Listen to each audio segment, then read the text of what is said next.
Hello guys, myself flight cadet Roshan Kumar. Today we will discuss today is topic should Mithila as a independent states, क्या मिथिला को एक अलग से independent states बनना चाहिए। हमारे बिहार में बहुत ज़्यादा ट्रेंडिंग में न्यूज़ चल रहा है, मिथिला के अलग से इंडिपेंडेंट स्टेट्स को डिमांड कर रहे हैं और क्या मिलना चाहिए और ये क्यों आया हमारे ये Mithila as a independence state क्यों चल रहा है, ट्रेंडिंग में क्यों आया। तो बिहार के जो गवर्नमेंट अपोजिट लीडर हैं असेंबली को ओपोजिशन लीडर है वो है राबड़ी देवी। उन्होंने डिमांड किया कि Mithila as a independent state को घोषित कर दिया जाए। तो ये क्यों किया जाए, क्योंकि जो हमारे रूलिंग गवर्नमेंट के जो भी सरकार आते हैं वो बहुत साल से बहुत पीछे 10 साल पुराने भी एक बार आया था जो मिथिला को एज ए इंडिपेंडेंट स्टेट को डिमांड किए थे। उन लोग का कहना है कि हमारे मिथिला स्टेट्स उन लोग को डेवलप नहीं किया जाता, उन लोग कोई भी रोजी रोजगार उन लोग को ज़्यादा स्किल्स या फिर इंडस्ट्री फैक्ट्री वगैरह नहीं सेटअप किया जाता, वहाँ के लोग को रोजी रोजगार नहीं मिलता और जीडीपी उस एरिया में देखा जाए तो रियली में बहुत ज़्यादा कम है, जो बहुत कम कंट्रीब्यूशन करता है, जो आगे हम बताएंगे। तो उसीलिए वहाँ के लोग डिमांड कर रहे हैं। तो फर्स्ट डिमांड करने का रीज़न है कि जो हमारे सेंट्रल गवर्नमेंट है, जो हमारे भारत सरकार, वो हमारे संविधान को मिथिला लैंग्वेज में लॉन्च किए। तो मिथिला लैंग्वेज में लॉन्च करने के बाद हमारे रूलिंग गवर्नमेंट जो राबड़ी देवी हैं उन्होंने डिमांड किया कि हमें as a Mithila as a independent states क्यों न घोषित कर दिया जाए। और सेकंड उसने डिमांड किया कि मिथिला को एज अ क्लासिकल लैंग्वेज में दर्जा क्यों नहीं दिया जाए।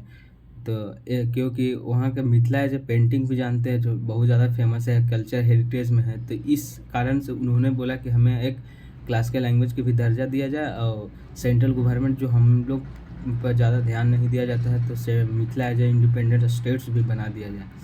तो तो अगर मिथिला स्टेट्स बनेंगे तो बहुत सारा झारखंड के भी स्टेट्स हैं जो इस सिटी झारखंड स्टेट्स का जो सिटीज़ हैं डिस्ट्रिक्ट्स हैं वो आएंगे। उसमें है जामताड़ा, देवघर, दुमका, गोड्डा, पाकुड़, साहेबगंज। ये सारे हैं, जो सारे झारखंड के कुछ डिस्ट्रिक्ट हैं, सिटीज़ हैं, डिस्ट्रिक्ट सिटीज़ सारे ये मिथिला स्टेट्स बनेंगे, उसमें इंक्लूड होंगे। ये मिथिला एज अ मिथिला के पार्ट्स बन जाएंगे मिथिला स्टेट्स के, अगर वो बनते हैं तो।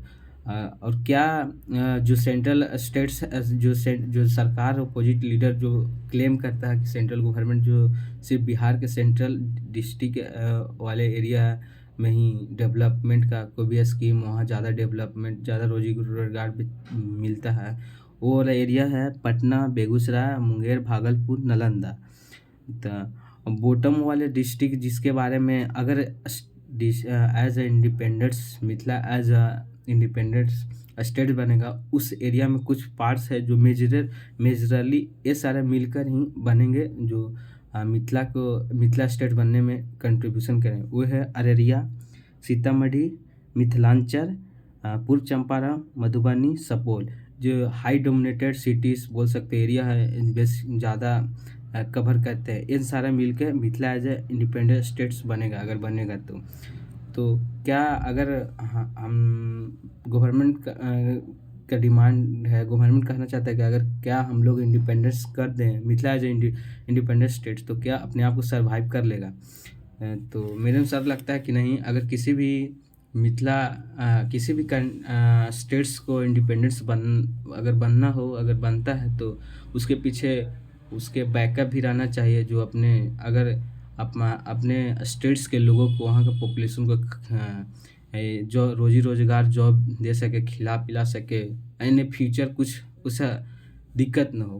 तो अगर मिथिला के देखा जाए, मिथिला एरिया बेसिकली नहीं कोई इंडस्ट्री है, नहीं कोई ऐसा फैक्ट्री है, नहीं कोई ऐसा प्रोडक्शन भी है। सिर्फ एक प्रोडक्शन होता उस एरिया में, जो मिथिला वाला एरिया में, वो है मखाना प्रोडक्शन एंड लीची वगैरह प्रोडक्शन होता है और कोई ऐसा इंडस्ट्री नहीं है। तो क्या ये अपने सिर्फ मखाना प्रोडक्शन, लीची प्रोडक्शन के, शुगर कैन भी थोड़ा बहुत होता है, अब नहीं होता, पहले होता था ज़्यादा।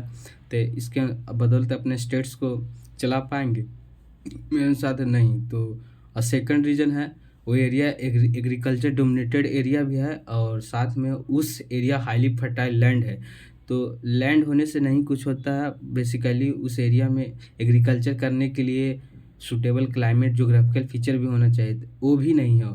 क्योंकि वहाँ हर साल बाढ़ आता है, हाईली डिस्ट्रैक्ट एंड बाढ़ से ग्रसित हर साल होते हैं। तो वहाँ एग्रीकल्चर भी ज़्यादातर नहीं, अगर फसल भी उगाया जाए तो बाढ़ में ही बहुत सारा वो डिस्ट्रॉय हो जाता है। तो ये भी रीज़न है।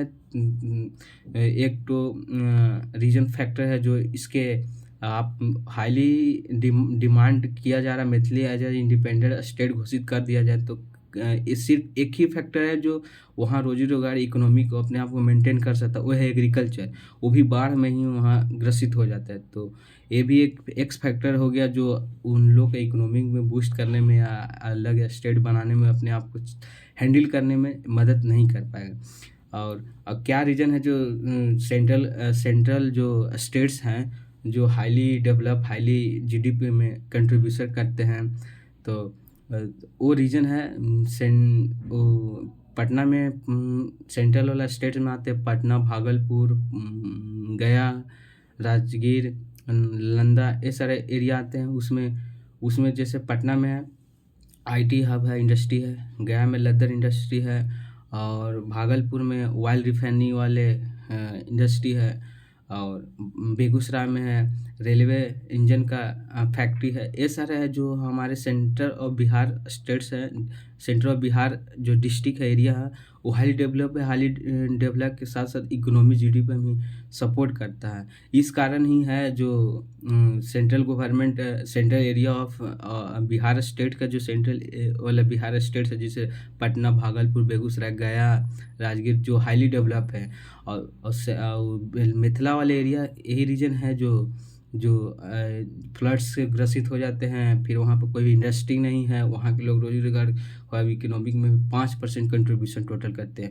वहाँ के 33% पॉपुलेशन, बिहार के 33% सिर्फ उसी वाले एरिया में ही रहते हैं, मिथिला वाले एरिया में ही रहते हैं। अगर मिथिला एरिया अलग कर दिया जाए तो 33% पॉपुलेशन भूखे मर जाएगा, क्योंकि वहाँ पर कोई ऐसा इंडस्ट्री नहीं है, फैक्ट्री नहीं है जो चला सके।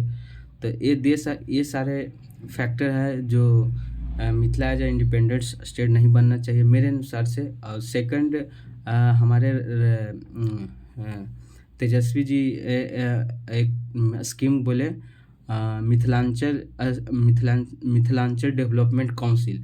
उसने बोले कि अगर independent Mithila as a independent state नहीं बना सकते तो आप मिथिला डेवलपमेंट काउंसिल को ही क्यों ना सेटअप कर दिया। तो हाँ, ये सही है। अगर ये सेटअप हो जाएगा तो वहाँ के लोग के भी कोई भी प्रॉब्लम होगा तो उस जगह पर जाएंगे, वहाँ मिथिला काउंसिल पे डेवलपमेंट काउंसिल पर अपने क्लेम करेंगे, वो आगे ले जाएंगे रूलिंग गवर्नमेंट में, सेंट्रल गवर्नमेंट में आएगा। सेंट्रल गवर्नमेंट उस पर काम करेंगे, धीरे धीरे उन लोग का इकोनॉमिक ग्रोथ होगा, वहाँ के लोग का रोजी रोजगार मिलेगा। ये सारे फैक्टर है हो सकता है और मिथिला डेवलप कर सकता है। लेकिन Mithila as a independent states घोषित करना, ये सारे सही नहीं है। ये सारे व्यू अकॉर्डिंग टू मी आपका जो भी राय है वो आप कमेंट में दे सकते हैं। और वीडियो देखने के लिए थैंक यू, धन्यवाद।